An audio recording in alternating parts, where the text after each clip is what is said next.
வாருங்கள் அறிவுசார் உலகம் படைப்போம். வழங்குவது முனைவர் ஸ்டெல்லா மதியழகன்.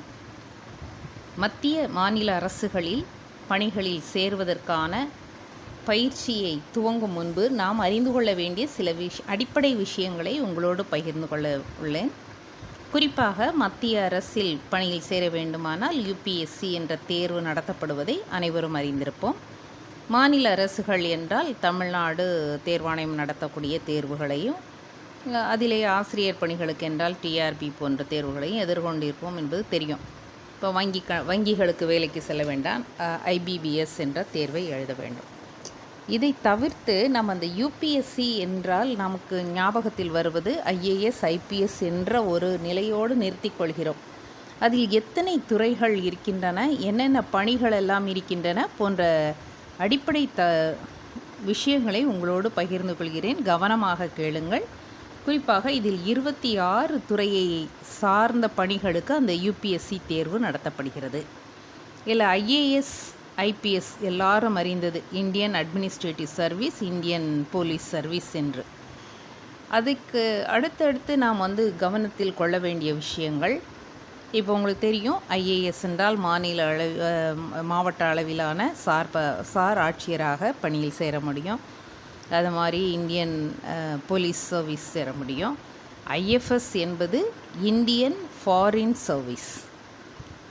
அதே டைட்டில் ஐஎஃப்எஸில் இந்தியன் ஃபாரஸ்ட் சர்வீஸும் இருக்கிறது.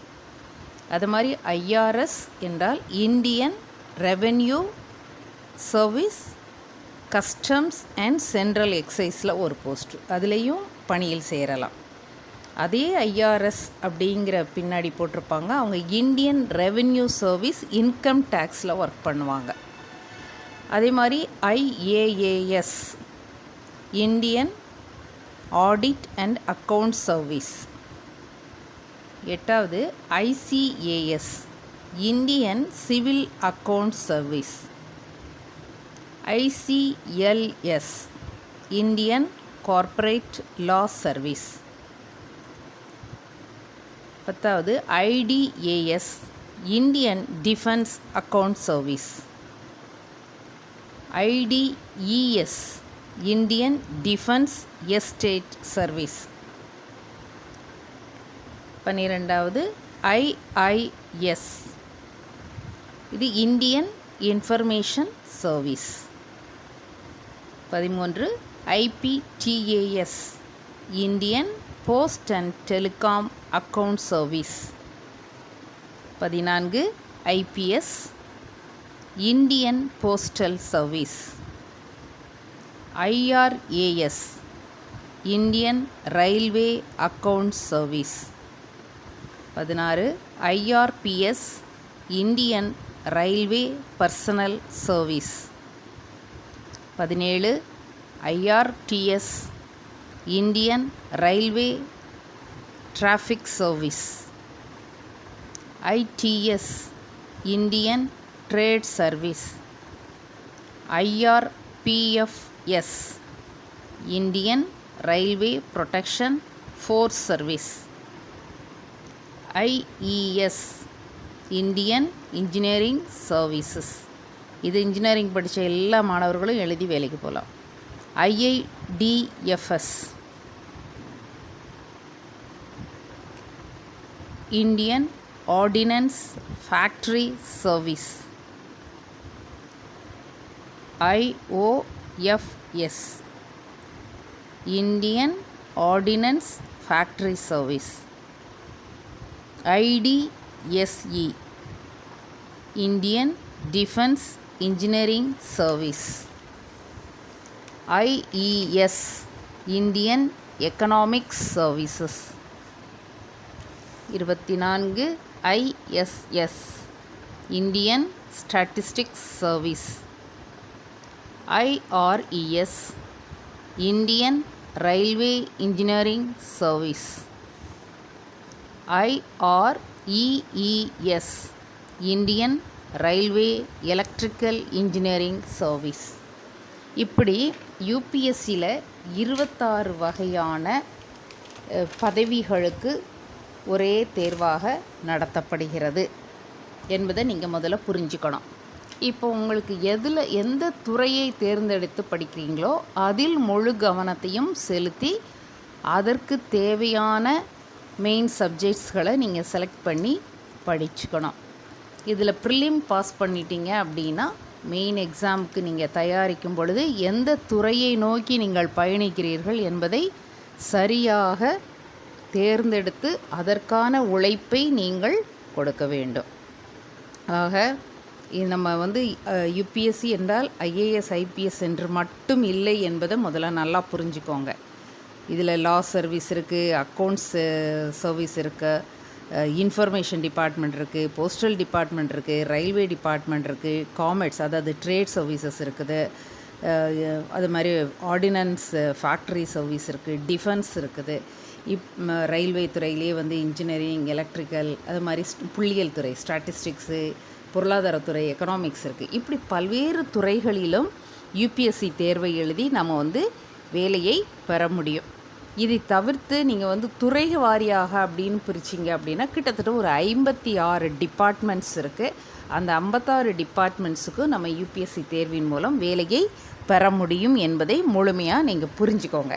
அதன் பின்பு நீங்கள் என்ன செய்ய வேண்டும் அப்படின்னா முதல்ல நீங்கள் உங்களுடைய சிலபஸ், ப்ரிலிமினரிக்கு என்ன சிலபஸ் இருக்குது ஃபுல்லாக முதல்ல சிலபஸ் பாருங்கள். சிலபஸ் பார்த்துட்டு அதற்கு ஏற்றவாறு உங்களை தயார்படுத்துங்க. அதை மாதிரி பேசிக்காக 6th to 12th புக்கு தான்.